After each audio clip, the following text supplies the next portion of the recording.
Qo'shilgan qiymatga ega tayyor mahsulot ishlab chiqarish rag'batlantiriladi. Bu haqda joriy yilning 14-mart kuni imzolangan Prezident farmonida belgilab qo'yildi. Farmonga ko'ra 86 turdagi mahsulotlarga eksport boji o'rnatilmoqda. Jahon savdo tashkilotiga a'zo bo'lish arafasida ushbu bojlar nima uchun muhim? Batafsil navbatdagi lavhada so'z boradi. Jahon savdo tashkilotiga a'zo bo'lishda davlatlar uzoq va murakkab tayyorgarlik jarayonidan o'tadi. Ammo unga a'zo bo'lish mamlakatning xalqaro iqtisodiy tizimga yanada integratsiyalashuvini ta'minlaydi va uzoq muddatda iqtisodiy rivojlanish uchun muhim imkoniyatlar yaratadi. Jahon savdo tashkilotiga a'zo bo'lish arafasida ishbilarmonlarimiz pastga emas, yuqoriga harakat qilishlari lozim. Shundagina jahon bozoridagi yirik kompaniyalar va brendlar bilan bellasha oladilar.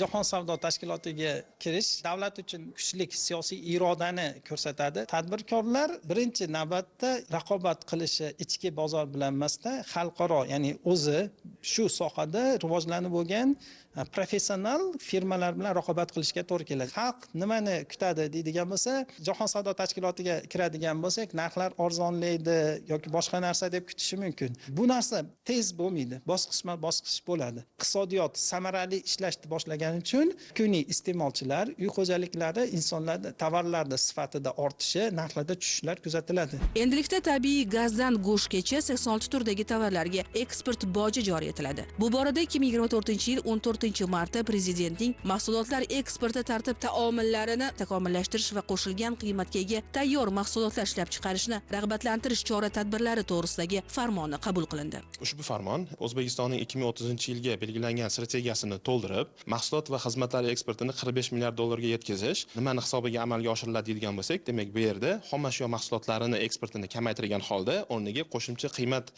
qo'shilgan mahsulotlar eksportini orttirish orqali, bundan tashqari demak eksport qiluvchi korxonalarimiz sonini demak 15 mingtaga yetkazish belgilab qo'yilgan. Demak hozir 6,5 mingta bo'ladigan bo'lsa, eksport qilayotgan korxonalarimiz sonini demak 15 mingtaga yetkazish. Chet davlatlarga eksport qilishda xalqaro standartlarga ega bo'lgan korxonalarimiz, ya'ni eksportchilar sonini ham orttirish nazarda tutilgan. Agarda O'zbekiston Jahon savdo tashkilotiga qo'shiladigan bo'lsa, mahsulotlarni yoki xizmatlarni eksport qilishda cheklovlar qo'yilmaydi. Lekin istisnoli demak mahsulot yoki servislarni ko'rishimiz mumkin. Istisnoli deganda nimani nazarda tutamiz? Istisnoli deganda demak ushbu mahsulot yoki servislar davlat uchun strategik ahamiyatga ega bo'lgan mahsulotlar. Bu yerda demak asosan oziq-ovqat mahsulotlarini ko'rishimiz mumkin. Ushbu mahsulotlar demak har bir davlatda oziq-ovqat xavfsizligiga ta'sir qiluvchi mahsulotlar bo'lishi mumkin. 2025-yil 1-iyuldan go'sht mahsulotlari, bug'doy, don, guruch, mineral o'g'itlar, charm xomashyosi va yarim tayyor charm mahsulotlari, shuningdek tabiiy gaz, paxta tolasi kabi strategik xomashyo mahsulotlariga eksport bojxona bojlari joriy etiladi. Ba'zilariga 30% dan, ba'zilariga 100% dan bojlar e'lon qilindi.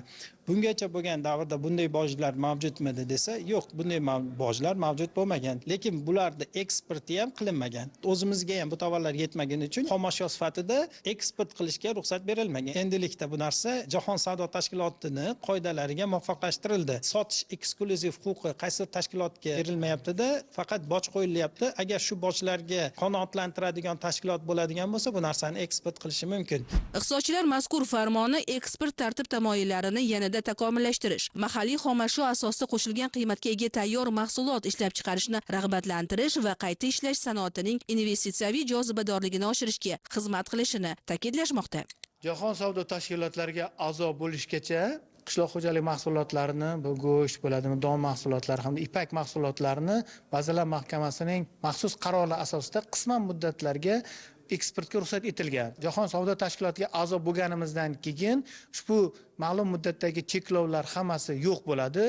Buning o'rniga Jahon savdo tashkilotlarining reglamentlariga asosan eksport qilinayotgan barcha mahsulotlarni eksport to'lovlari, bojxona ajratmalari hamda soliqlarni hamda sertifikatlash narxlarini qo'shgan holda doimiy ravishda eksport qilish imkoniyati yaratiladi. Umuman olganda mahalliy strategik mahsulotlarga eksport bojlarining joriy etilishi bir necha muhim natijalarga olib keladi. Bu choralar ichki bozorda mahsulot taqchilligi xavfini oldini olish, strategik mahsulot ishlab chiqaruvchilarni qo'llab-quvvatlash va hukumatga mahalliy ishlab chiqarishni samarali tartibga solish imkoniyatini yaratadi.